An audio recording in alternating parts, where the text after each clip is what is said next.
Hello friends, இன்றைக்கான கதையை பார்ப்போமா?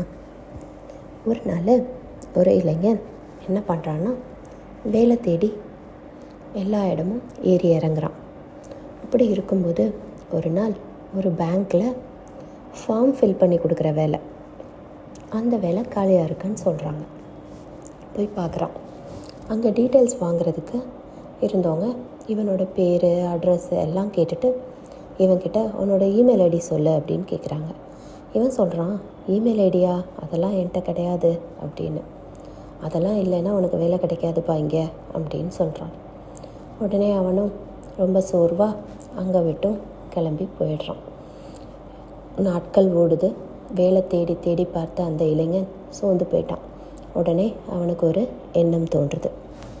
நம்ம ஏன் வேலை தேடாமல் வேலையை உருவாக்கக்கூடாது அப்படின்னு நினைக்கிறான்.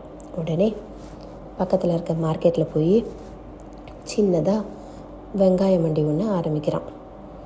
நாட்கள் ஓட ஓட அவனோட வெங்காய மண்டியில் வியாபாரம் ரொம்ப சூப்பராக போக ஆரம்பிச்சிட்டு நல்ல பெரிய ஆள் ஆகிட்டான் இப்போ.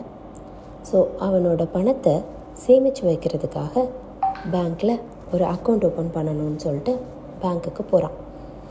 போயிட்டு அக்கௌண்ட் ஓப்பன் பண்ணுறதுக்காக டீட்டெயில்ஸ் ஃபில் பண்ணுறதுக்கு அங்கே இருக்க ஒரு பையன்கிட்ட போயிட்டு கேட்குறான், எனக்கு இந்த மாதிரி அக்கௌண்ட் ஓப்பன் பண்ணி கொடுக்க முடியுமா அப்படின்ட்டு.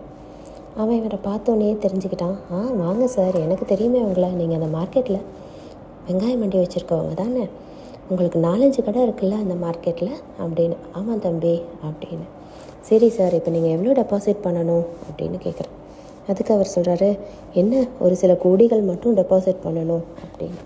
கண்டிப்பாக சார், நான் உங்களுக்கு ஹெல்ப் பண்ணுறேன் வாங்க அப்படின்னு சொல்லிவிட்டு டீட்டெயில்ஸ்லாம் மட்டும் எனக்கு சொல்லுங்கள் அப்படின்னு அவரோட பேர், அட்ரஸ்ஸு எல்லாத்தையும் எழுதிட்டு, இமெயில் ஐடி என்ன சார் அப்படின்னு. அதுவா, அதெல்லாம் என்கிட்ட இல்லைப்பா, அதெல்லாம் என்னன்னு எனக்கு தெரியாது அப்படின்னு. அதுக்கு அந்த ஃபார்ம் ஃபில் பண்ணுற பையன் சொன்னானா, என்ன சார், ஒரு இமெயில் ஐடி கூட இல்லாமையா இவ்வளோ பெரிய அளவுக்கு வளர்ந்துருக்கீங்க அப்படின்னு. அதுக்கு இவர் சிரிச்சுக்கிட்டே சொன்னாராம், ஒருவேளை அந்த இமெயில் ஐடி எனக்கு இருந்திருந்தா இந்நேரம் நானும் இதே மாதிரி ஃபார்ம் ஃபில் பண்ணி கொடுக்குற வேலையில் தான்ப்பா இருந்திருப்பேன், இவ்வளோ பெரிய வெங்காய மண்டியோட ஓனராக இருந்திருக்க மாட்டேன் அப்படின்னு. ஹோப் இந்த கதை உங்களுக்கு பிடிச்சிருக்குன்னு நினைக்கிறேன். Thank you friends, thanks for listening to me. கதை பிடிச்சிருந்தா லைக் பண்ணுங்கள், ஷேர் பண்ணுங்கள், சப்ஸ்கிரைப் பண்ணுங்கள். தேங்க்யூ.